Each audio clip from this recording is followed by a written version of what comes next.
इथंच त्यांचा अड्डा असणार आहे, कदाचित इथंच ठेवला असणार आहे. पण आपल्याला जवळ जाऊन कुठून लपून बघावं लागेल. त्या जर इथं असतील तर त्या कांताची माणसं पण इथं आजूबाजूला असणार आहेत. त्यामुळे जरा जरा जपून जाऊया. आपल्याला सावध राहायला पाहिजे. चला सावकाश जाऊया.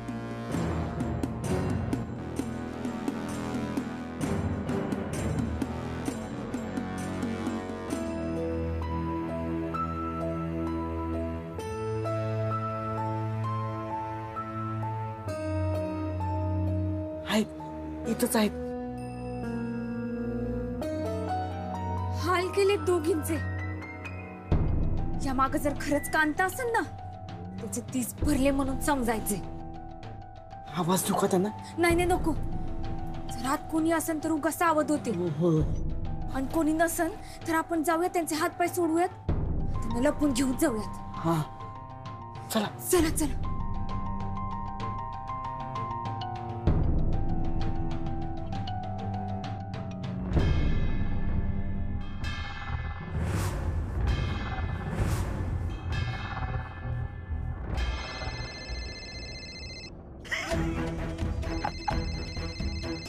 आली आई शिकार आली. शाबास रे भैरू शाबास. जाळ्यात मासा अडकला.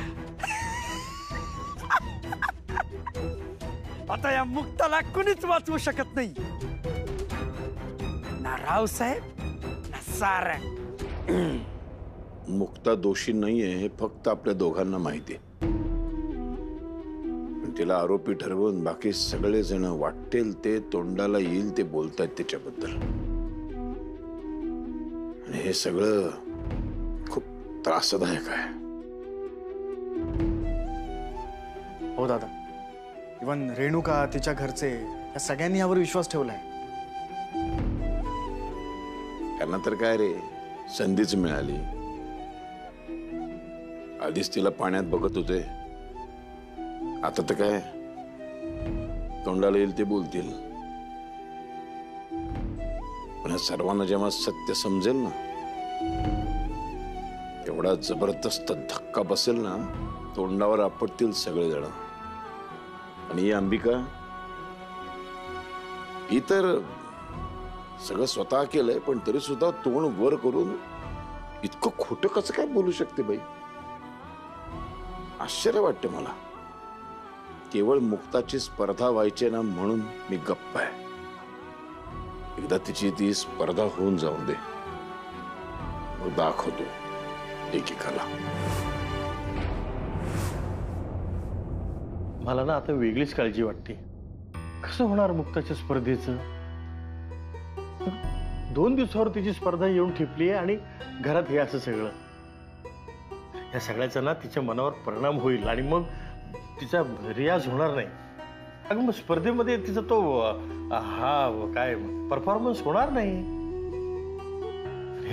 मुक्ताला जे काही मिळवायचंय, आयुष्यात जे काही करायचंय, ते सगळं जवळ दिसतंय. ती त्याच्यापासून फार थोड्या अंतरावर आहे ग. अगदी. बाबा, तुमचा मुक्ता वहिनीवर खरंच विश्वास आहे का? सगळे तिच्या विरोधात आहेत. हे बघ, सगळेजण जरी तिच्या विरोधात असले ना, तरी माझं मन मात्र काही हे मानायला तयार नाही. हे तुम्ही फक्त मुक्ता पाहिलीये, पण मी तिच्यातला सच्चा कलाकार अनुभवलाय. आता माणूस म्हणून मुक्ता कदाचित हावरट होऊ शकते, पण एक सच्चा कलाकार कधीच हावरट होऊ शकत नाही. आणि मी सध्या मुक्तामधल्या कलाकाराच्या बाजूने उभा आहे. आणि मुळात ज्या मुलीचा स्पर्धा जिंकण्यामागचा उद्देशच समाजातल्या इतर मुलींना प्रेरणा मिळावी इतका चांगला असेल, अशी मुलगी प्रॉपर्टीसाठी आणि पैशासाठी नोटीस कशी पाठवेल? पण तिने स्वतःच्या तोंडाने कबूल केलंय बाबा. तेच ना. काय तिनं का कबूल केलंय ह्याची मला काही कल्पना नाही. पण आपल्याला जे डोळ्यासमोर दिसतंय ना, खरं चित्र त्यापेक्षा वेगळं आहे असं मला वाटतंय.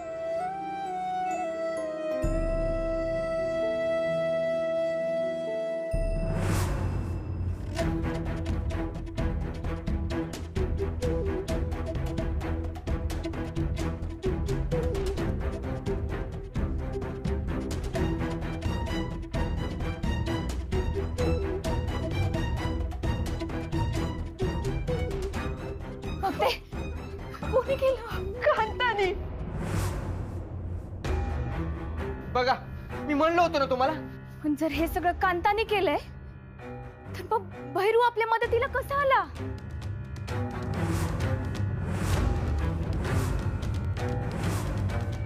ती इथं गावात आली आहे ना, म्हणजे हे लोकेशन ती कसं ना कसं हुडकणारच, कशी ना कशी ती इथं पोहोचणारच. प्लॅन बी.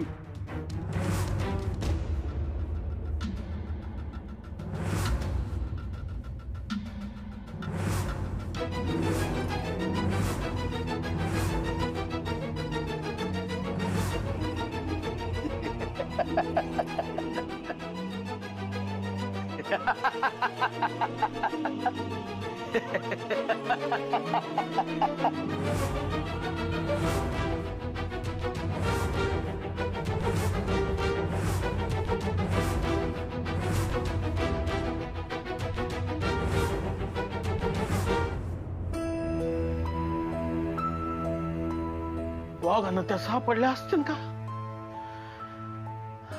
काय झालं असं? अण्णा मला भीती वाटून राहिलीये. ती लोक पाहिलं आणि बघते त्याला काय करायची नाही ना? घाबरू नको, काय नाही होणार. मुक्ता आणि सोन्या दोघींना घेऊन येतील घरी, काय नाही होणार.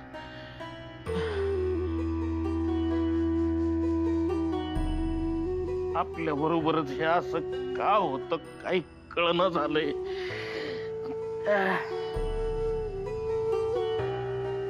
आपण ना कधी कोणाचं वाईट केलं ना कोणाला कधी त्रास दिला तरी आपल्या वाट्याला हे भोग का?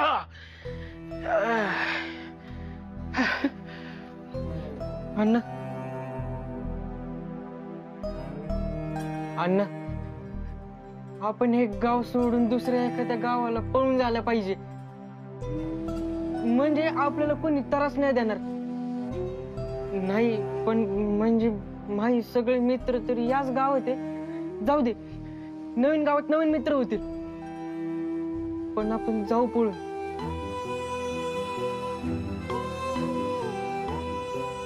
बाळा किती पळालो ना आणि पुढे गेलो तरी आपल्या नशिबापासून आपल्याला दूर नाही पळता येत. त्या आपल्या बरोबरच येणार. सगळं घोळ आहे ना आपल्या गरिबीचा आहे बाळा. आपल्यात ताकद नाहीये, आपल्याला लढता येत नाही, हे लोकांना माहिती आहे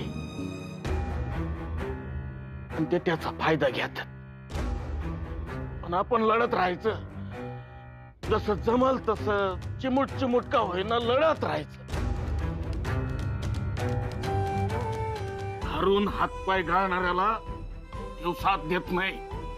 आपण लढायचं, लढणाऱ्याला देव साथ देतो, जमेल तशी देतो, पण देतो.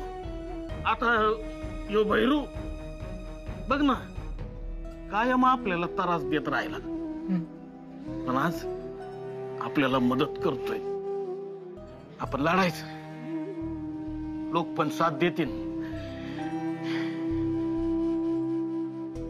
हे दोघी सापडायला पाहिजे. अंधार पाडलाय, सापडतील दोघी. सगळे परत येतील घरी, सगळे येतील परत. एक नंबर काम केलं भैरू.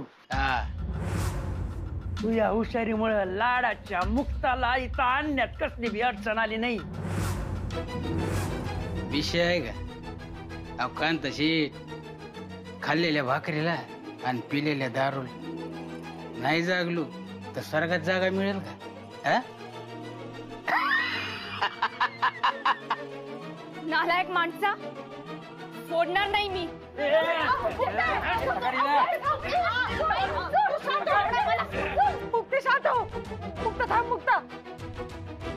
भैरू, तुझ्यासारखा नीच माणूस मी आजपर्यंत बघितला नाही. का केलं असं? माया सांगण्यावरून मला तुझ्या आईला आणि भक्तीला जास्त दुःख द्यायचं नव्हतं. म्हणजे म्हणजे या दोघी फक्त गड होत्या. तू इथं यावीस म्हणून, आणि तू गाळाला लागली. टेन्शन घ्यायचं नाही, मी त्या दोघींना अजिबात पाडणार नाही. हा. आणि काय रे, भाड्याच्या बाईला मावा खाऊन मायावरच उलटला तू. भक्तीचा खोटा नवरा तू बनवला मी, आणि तू खरा नवरा व्हायला निघाला. जलाच्या विसरला का रे तू? हा, तर मी ना बेसन पीठ लावून गरम तेलात भाज्यासारखा तळून मी. ए कांता, काय पाहिजे, काय पाहिजे तुला? बदला, बदला पाहिजे मला, बदला. आणि तो मी घेऊन राहणारच.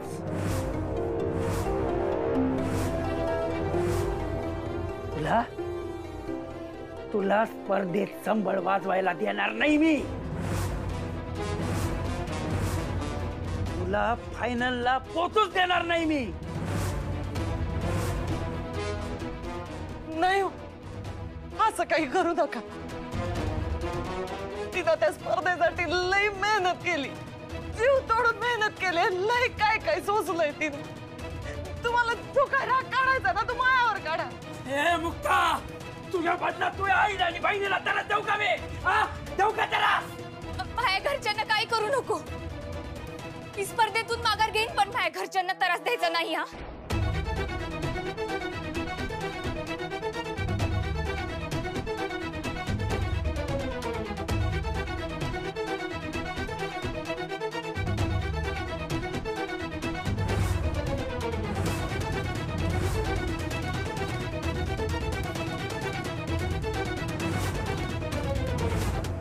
मुक्त येडेपणा करू नको. चौथाचा विचार कर, आयुष्यभर पस्तावा होईन ग. आई, स्पर्धा पुन्हा होऊ शकते, पण तुम्हाला काही झालं तर आता तुमची सुटका होणं जास्त महत्वाचं आहे. जा तुम्ही. बरोबर बोलली, बरोबर बोलली तू. ए, हिच्या बदल्यात ना मी तुझ्या घरच्यांना मुक्त करीन. किती प्रेम करता तुम्ही एकमेकींवर. हा, मुक्त करीन मी सगळ्यांना. आणि तुला तर माहिती आहे मी शब्दाचा किती पक्का आहे ते. एकदा बोललो ना की बोललो. तुला यांच्या जागेवर बसावं लागेल. तसे तुझ्या अंगावर पण अलंकार असतील, म्हणजे हात बांधलेले आणि तोंड पण बांधलेलं. कांताशे, मी पदर पसरीते तुमच्या पुढं. ए, या कांता शेटकडे अजिबात दया माया नाही. या दगडाला पाजर फुटतच नाही. पदर पसरला ना तर प्लेड काढीन आणि टारकन पदर फाडून टाकीन. त्यामुळे इनवणी करायची नाही.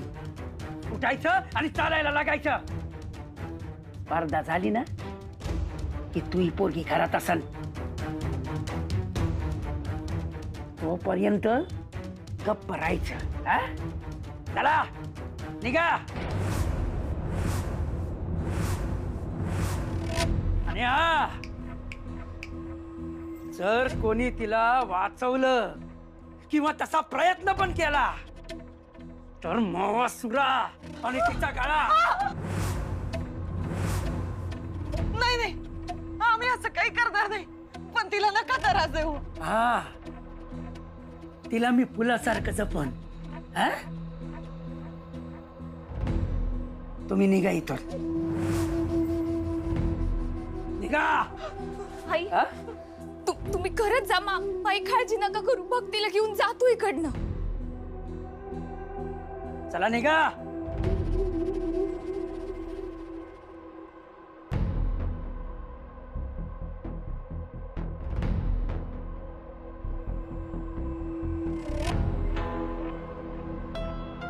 सावकार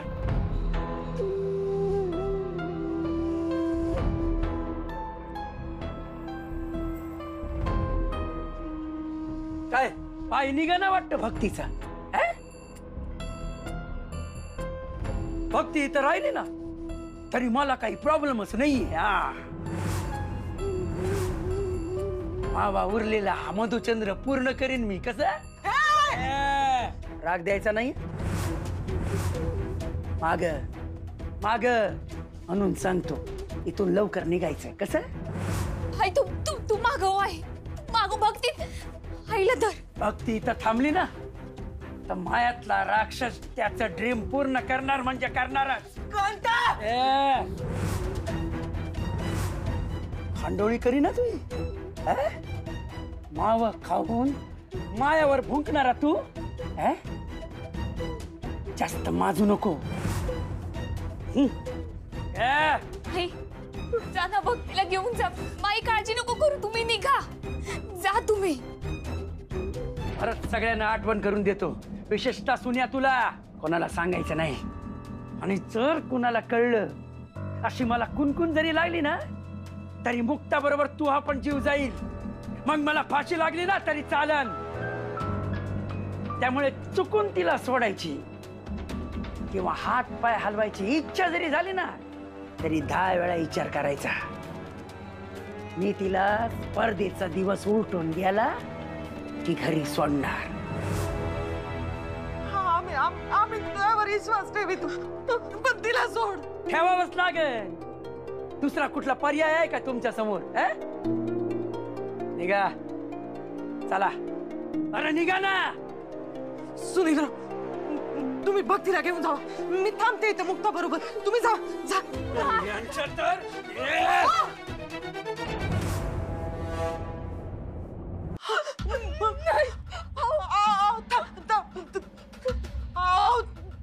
चाकू बाजूला काढा. चाकू बाजूला काढा. तिला नका त्रास दे. आम्ही जातो. रक्त आलंय हो पोरीचं. चाकू बाजूला काढा ना. आई तुम्ही माई काळजी नका करू. मी परत ये. जो मला काही नाही करणार. तू नाही जरी म्हणत असला ना तरी त्याला मरणाची भीती आहे. त्याला माहित आहे मला जर काही जरी झालं ना तर हे आणि दादा त्याला इकडं जिवंत काढतील. तू नको काळजी करू. तू जा. त्याला फक्त मला स्पर्धेत जाण्यापासून अडवायचे. बाई सगळी मेहनत वाया गेली ना तर त्याला आनंद मिळेल. खरंय यासारखा दुसरा बदला नाहीये. तू ही स्पर्धा बुडाली ना का मा बदला पूर्ण.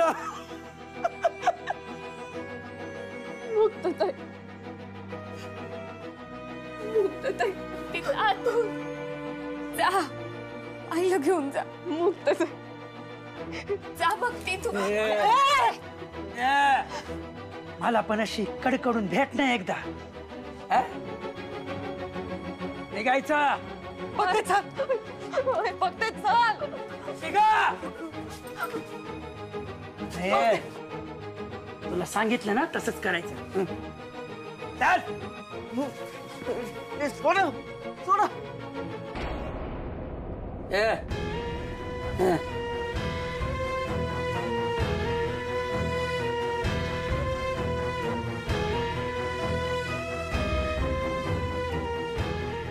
मुक्ता माया कैद आहे. तू स्वागत आहे. खूप गोष्टी करण्यापासून रोखलंस तुम्हाला. भक्ती बरोबर लग्न करायचं स्वप्न आणि मधुचंद्राचं स्वप्न तोडून मोडून टाकलंस तू. ज्यात आपलं सुख आहे ना ते हिसकावून घेतल्यावर काय होतं ना हे तुला आता समजणार. मला माहिती आहे स्पर्धा जिंकण्याचं स्वप्न तुझ्या एकटीचं नाहीये. खूप जणांनी पाहिलंय ते स्वप्न. सगळ्या स्वप्नाचा चक्काचूर करून टाकेन मी. शेवटच्या फेरीपर्यंत जाऊन आपण वाजवू शकलो नाही ना हे सल आयुष्यभर तुला टोचत राहणार. सुईसारखी टोचत राहणार. हे दुःख तुला आयुष्यभर कुरतडून कुरतडून खात राहणार.